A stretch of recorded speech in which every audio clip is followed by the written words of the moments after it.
갑자기 청와대에서 저희를 부르게 된 거예요. 청와대에서 꽃길만 걷게 해줄게를 불러달라고.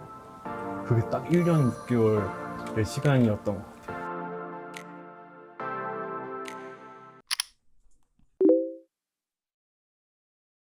결국에 밴드나 저희 보시면 알겠지만 꽃미남 혹은 뭐 춤을 막 칼군 이런 것도 아니고 어떻게 보면 음악을 전달하는 데 있어서 에너지잖아요. 에너지를 예를 들어서 순위 프로의 MR로 전달을 한다? 그러면 노래하는 사람이나 연주하는 사람 입장에서 어색해. 안 나오죠. 생동감이 없어. 그러면 아마 카메라에 담으실 때도 얘를 어떻게 잡아야 돼? 얘 뭐 땅만 쳐다보고 있어? 바보야? 뭐 이러실 거 아니에요. 근데 어찌됐든 이게 생동감 있게 나갈 수 있으려면 그런 여건이 돼야 되는데 결국 방송은 아직까지 지금은 훨씬 너무 좋죠.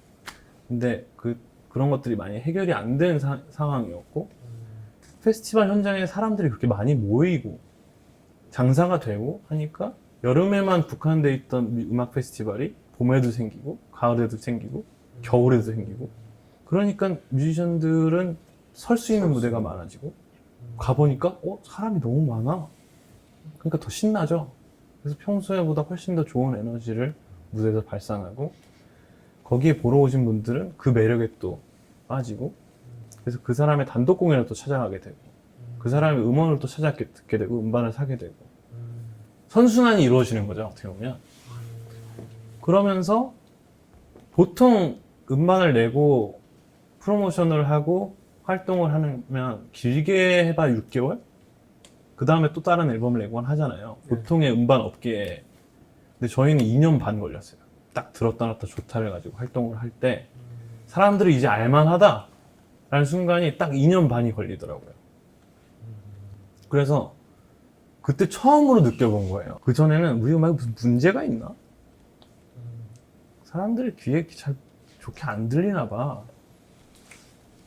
약간 우리 음악에 대한 문제의식을 가졌다가 그 2년 반의 시간이 흐르고 나서부터는 아니 우리 음악의 문제라기보다는 기회가 없었던 것 같아요. 그게 저희한테 큰 어떤 에너지로 남아있어요. 그 다음에 3집을 내고 4집에 꽃길만 걷게 해줄게를 낼 때는 저희가 막 그때는 그래도 좀 방구 좀 낄 때라 네. 기자분들 초대해놓고 이제 앨범 릴리즈 뭐 쇼케이스 이런 거 하면서 저희가 들었다 놨다 2년 반 걸렸는데 꽃길만 걷게 해줄게는 1년 반에 한번 끊어보겠습니다 라고 말씀을 드렸어요. 그 사람 뭔 소리야? 막 이러겠죠. 저희만 아는 룰이에요 그게. 저희가 그때 막 좀 넉살 좋게 그렇게 공약을 걸었는데 당연히 오래 걸리죠. 차트에 진입했다가 금방 사라지고 그래도 계속 그의 노래를 부르고 다니고 하다가 갑자기 청와대에서 저희를 부르게 된 거예요. 청와대에서 꽃길만 걷게 해줄게를 불러달라고. 그게 딱 1년 6개월의 시간이었던 것 같아요. 근데 그 노래를 저희가 청와대에서 딱 선보이고 나서 갑자기 그래가지고 와, 야 1년 6개월 됐다.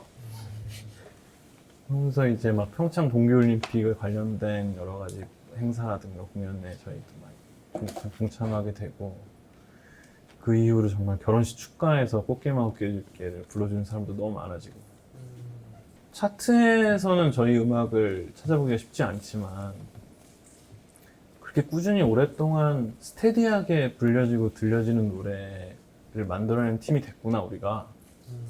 그래서 와 우리 되게 잘한다. 우리 되게 멋있다. 그러면서 다음 앨범에 어떤 음악을 만들지 또 어떻게 우리가 활동을 해나갈지에 대한 조바심 같은 게 좀 줄어들었어요. 이 앨범이 단순히 막 릴리즈하고 순간적으로 사랑을 받지 못하더라도 또 어떤 기회를 통해서 또 엄청 많은 사람들이 알 수 있는 노래가 될 수 있어. 우리는 우리가 좋아하는 음악을 잘 만들면 되겠구나. 일단은 헬로루키였고요, 처음에. 그 다음에 그랜드 메이트 페스티벌의 무대였고, 그 다음에 방송에서 저희를 찾아주신 거. 그때 딱 밴드가 붐이 되면서 탑밴드 2라는 프로그램이 경연 프로가 나와서 원래 탑밴드는 아마추어 밴드들이 경연하는 프로그램이었단 말이죠. 근데 지금 활동하고 있는 프로 뮤지션이 출연하는 걸 룰이 바뀐 거예요. 그러면서 그때 정말 이쪽 씬에서 활동하는 밴드가 다 나왔었어요. 그건 진짜 다시 있기 힘든 환경이었는데. 저희끼리는 야 너가 왜 나와? 너는 왜 나왔는데? 막 이런 느낌으로. 근데 그때 탄생한 스타가 장미여가 아니죠. 저는 장미여를 몰랐었거든요.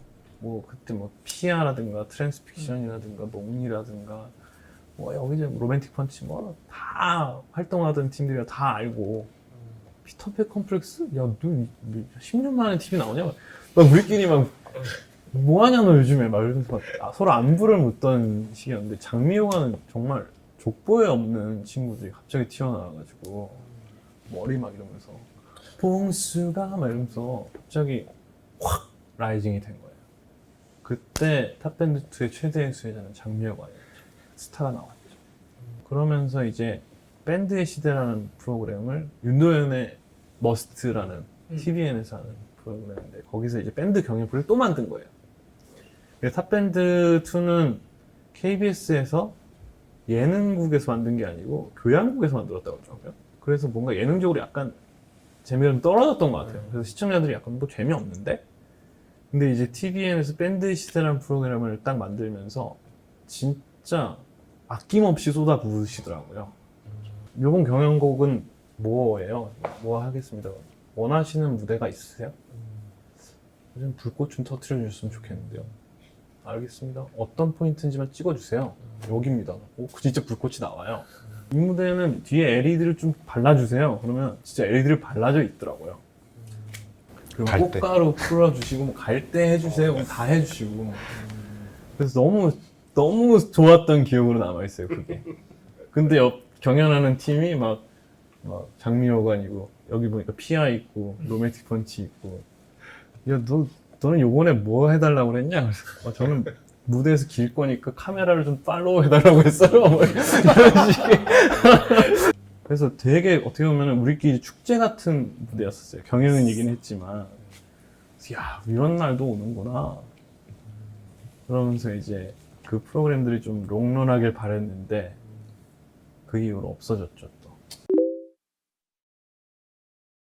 저희가 말씀드리고 싶은 건 물론 1집의 소속사와 지금의 소속사가 분명히 있습니다. 그러니까 인디펜던트라는 게 개념이 자본으로서의 독립이 있을 수 있어요. 그러니까 모든 제작비부터 모든 것을로부터의 독립. 근데 그건 굉장히 적극적인 독립인 것 같고 지금 저희가 하고 있는 말씀드리고 싶은 거는 약간은 덜 적극적인 어떻게 보면 약간 한발된 음악의 독립인 거죠. 어떻게 보면 인디에 대한 개념이 완전히 무너졌다고 봐도 상관이 없는데 저희가 입장으로만 보면 자본으로서의 독립은 아니었어요. 분명히 투자자가 있었고 우리에게 돈을 투자해서 제작비를 대주는 사람이 있었고 인력을 투자하는 사람이 있었단 말이죠. 근데 그럼 과연 우리는 인디 뮤지션인가?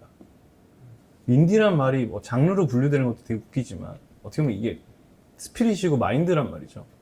그럼 우리는 어떤 곳에서의 독립이라고 말할 수 있을까? 사람들은 우리를 인디라고 얘기를 하는데 솔직히 저는 인디라고 생각한 적이 없지만 만약에 그 사람들이 인디 뮤지션이라고 우리가 분류를 한다면 우리는 어떤 인디펜던트야? 음악이다 결국에. 그리고 우리가 서는 무대다. 꾸며내는 무대. 우리의 음악을 예를 들어서 지금의 레이블이 칼질을 하고 야 니네 곡 별로니까 곡 좀 어디서 좀 받아오자. 아니면 누구한테 좀 맡겨보자. 그리고 니네 무대 지금 너무 이상해. 기타 이렇게 치지 마. 노래할 때 좀 다리 좀 떨지 마. 이런 식의 어떤 개입이 아니라 우리 본연의 어떤 무대와 음악을 지켜주고 있다면 그것은 우리한테 인디펜던트인 것 같다. 누군가 우리에게 인디란 무엇이냐고 물어보면 우린 이렇게 대답을 해야겠다라고 생각을 했었어요.